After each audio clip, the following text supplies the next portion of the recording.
तो मेरा सवाल स्वीडन में बसने वाले मुसलमानों से है कि तुम्हारा जाती इनफरादी अमल कोई नहीं अभी तक?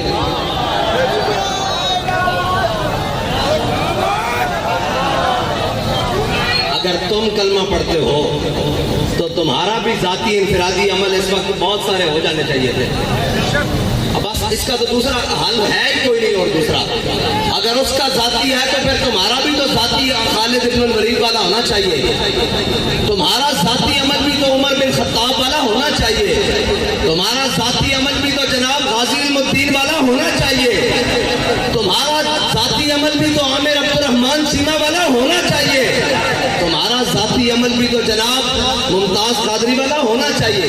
बस इसकी दूसरी कोई राय नहीं है कि उसके खिलाफ क्या बात करें। और एक ऐलान है, वो ऐलान ये है कि लब्बैक के पास हुकूमत नहीं है और हमारे पास इक़्तिदार भी नहीं है। इक़्तिदार पर यहूद व नसारा के एजेंट और दुनिया के बदतरीन हाकिम हमारे ऊपर मुसल्लत हैं और सियासी खुसरे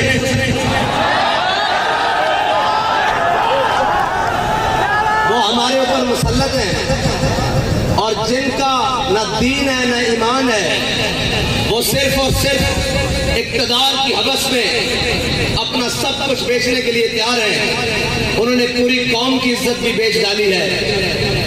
मेरा ऐलान पहला तो यह है कि इंशाअल्लाह इतवार वाले दिन जोहर से असर तक पाकिस्तान की हर बड़ी शाहराह पर लब्बैक वाले बैठेंगे, इसलिए कि हमारे पास इक़्तिदार नहीं है। आपने घर से मुसल्ला और कुरान लेकर आना है।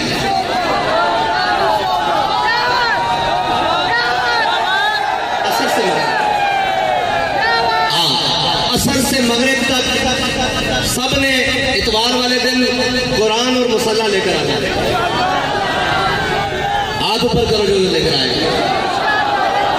पाकिस्तान की हर बड़ी शाहराह पर लब्बैक वाले, जैसे लाहौर है तो लाहौर में माल रोड पर, कराची है तो शाहराह फैसल पर, इस्लामाबाद है तो शाहराह दस्तूर पर, इस तरह जनाब बड़ी बड़ी शाहराहों पर कुरान और मुसल्ला लेकर आना है।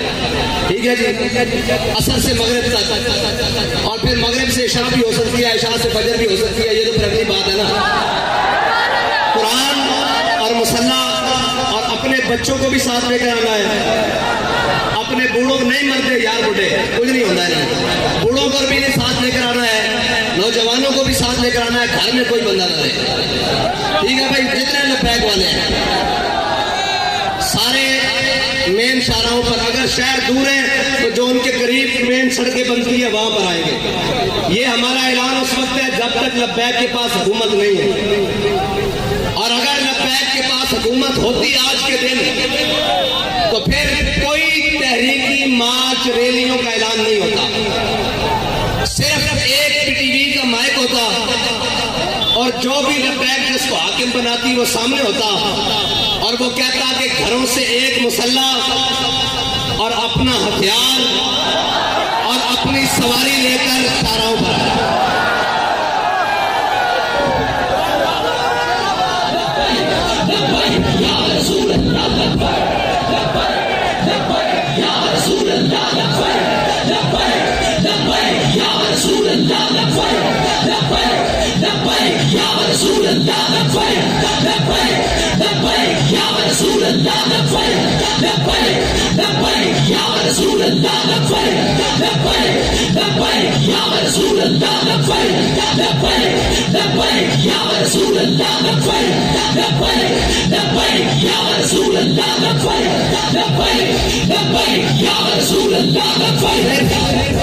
सिर्फ ये हमारा ऐलान होता कि अपना हथियार, अपना मुसल्ला, और सरों पर पगड़ियां तो हमने बांधी इसलिए है कि वो कफन के लिए, वैसे भी सफेद सूट बांधते हैं, वैसे भी शहीद तो जिस हालत में भी चला जाए।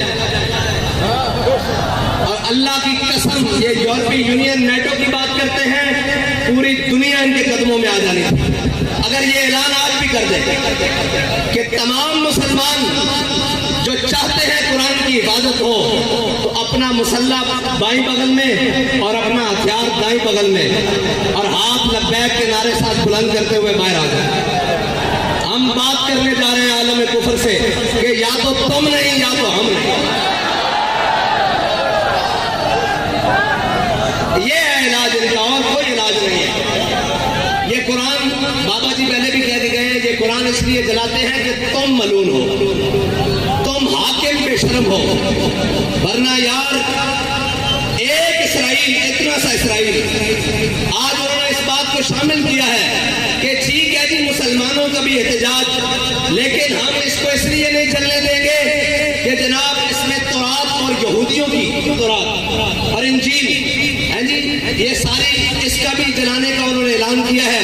लिहाजा हमसे बात इसराइल के सफीर ने की है, हम आइंदा के बाद इसकी इजाजत नहीं देंगे। इसको गैर कानूनी करार देने लगे हैं। डूब के मर जाना चाहिए पूरी उम्मत मुस्लिमा को, पूरी उम्मत को डूब के मर जाना चाहिए, इसलिए कि उनका एक सफीर के चंद लफ्ज वो काम कर गए जो पूरी 1.5 अरब मुसलमान नहीं कर सकते। इकबाल कहता है हिफ्ज़े कुरान अजीम आईने तुस, इकबाल कहता है कुरान की हिफाजत ये तेरा पहला आईन है, इस्लाम का आईन है। हिफ्ज़े कुरान अजीम आईने तुस, ये तेरा पहला आईन है। और हर पे हकरा फाश मुत्तन कहता है जब भी हक की बात आ जाए सरे बाजार करना ये तेरा दीन है, ना तो आईन है। अब पूछते हैं लब्बैक वालों का आईन क्या है? आज के बाद आपको हमारा आईन पता लग गया है। अगर लब्बैक के बाद पास हुकूमत आई और अगर किसी ने ऐसी हरकत की तो हमारा इलाज एक ही होगा।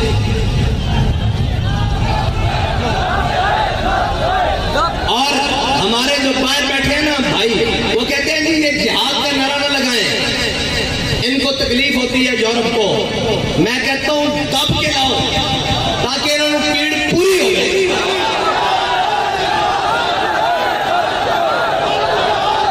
अल जिहाद अल जिहाद अल जिहाद अल जिहाद अल जिहाद अल जिहाद। और नहीं कोई ऐसी दुनिया अफलाक के नीचे, नहीं कोई ऐसी, इकबाल कहता है ना, नहीं कोई ऐसी दुनिया अफलाक के नीचे बेमार का हाथ आए तख्ते जमो के।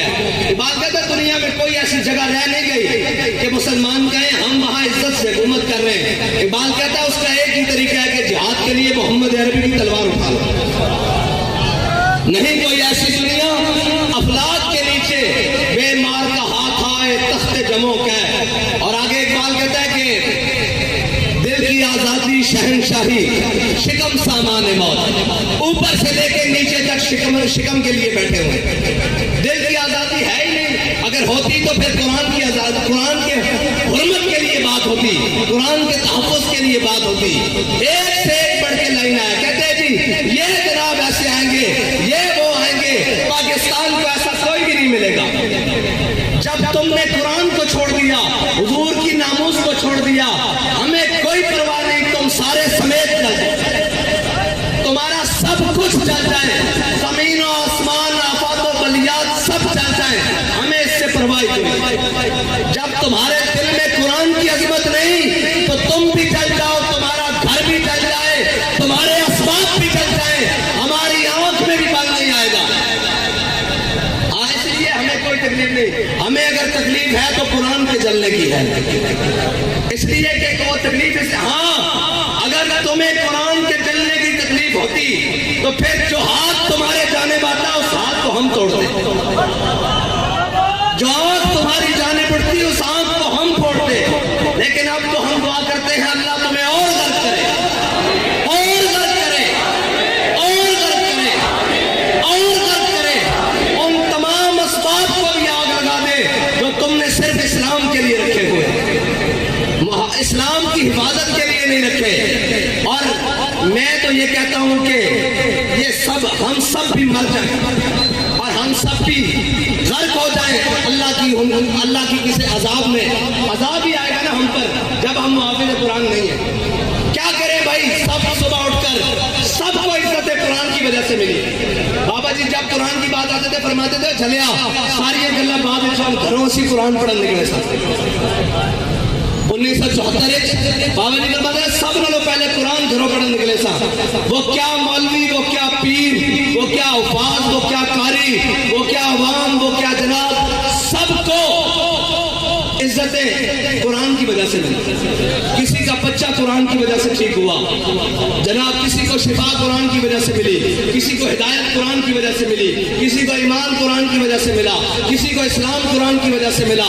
सारा कुछ कुरान के वजह मिलने के बाद जब कुरान की इज्जत की बारी आई है तो हम सब बेशरम बने, सब बेशरम बन गए। इसमें दूसरी राय है ही कोई। क्या करें जी, क्या करें? एक ही हल है कि हम सब मर जाएं और डूब कर मर जाएं। यार एक इसराइली की बात, एक सफीर की बात स्वीडन को रोक सकती है तो 1.5 अरब मुसलमान कोई नहीं, कुछ भी नहीं। ये झूठ है, ये पाकिस्तान का नाम भी, ये रियासत का सब फ्रॉड, 57 इस्लामी ममालिक सब झूठ, 1.5 अरब मुसलमान सब धोखा, कुछ भी नहीं है। अगर होता तो आज कुरान को सरेआम ऐसे कोई नहीं जलाता। और यार बादशाह की चीजा की इस तरह लावारिस करके जलाना ये बात नहीं है। बस हमारी बात इतनी है, हाँ आपने आना है और हम क्या कर सकते हैं? कुछ भी नहीं कर सकते।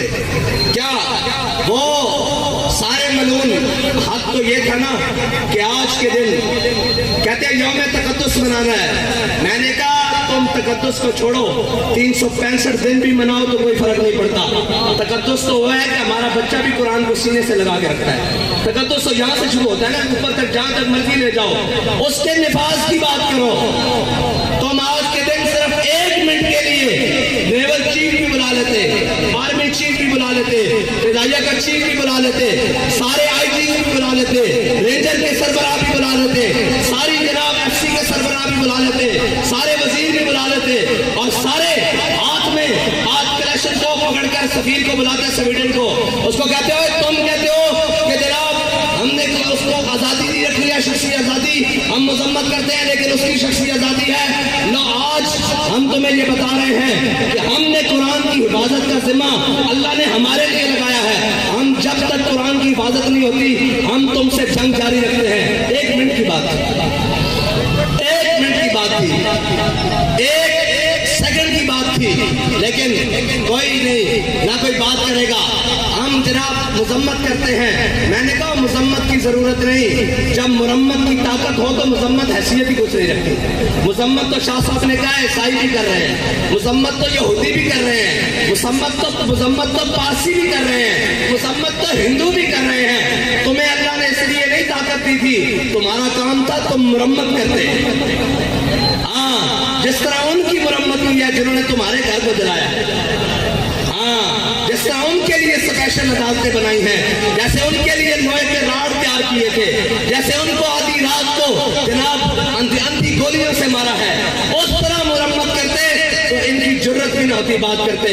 लेकिन क्या करें, वो इकबाल ने कहा क्या नहीं है और कोई गजनबी कारगाए हयात में। लेकिन इंशाअल्लाह अगर बात इस हद तक आ गई है तो फिर अल्लाह को भी तो कुछ मंजूर होगा ना, फिर उसकी कुदरतों को भी तो कुछ मंजूर होगा कि वो अपनी कुदरतों से इस्लाम के मुहाफिजों को गालिब लाएगा, दीन के मुहाफिजों को गालिब लाएगा, इस्लाम के मुहाफिजों को गालिब लाएगा। मैं बड़ी उम्मीद से था कि ये हमारी हमसाए मुल्क इन्होंने जनाब हुकूमत हासिल की है, ये तो बनाएंगे ना इनको कि हम कुरान के नाम पर आए हैं, लेकिन नहीं, खाली निकले ये भी खाली निकले। कुरान की हिफाजत के लिए कोई नहीं, ये तो फिर हुकूमतों की लड़ाई रही, ये तो फिर रियासतों की लड़ाई रही, दीन की लड़ाई खत्म। दीन की लड़ाई के लिए अगर इस सदी में कोई आया है तो उसको अमीरुल मुजाहिदीन कहते हैं। बस बाकी सब झूठ निकला, सब फ्रॉड निकला, सब धोखाबाजी निकली। और कुरान तो यार मुश्तरका है, इसकी तो जनाब जेर जबर के बारे में किसी का इख्तिलाफ नहीं है जी। आज क्यों चुप हो गए? आज अपनी बारी आई तो सारे बंदूकें उठाकर सुपर पावरों से लड़ने चले गए, कुरान की बारी आई तो हुकूमतें बचाने चले गए। चलो वाह खुदा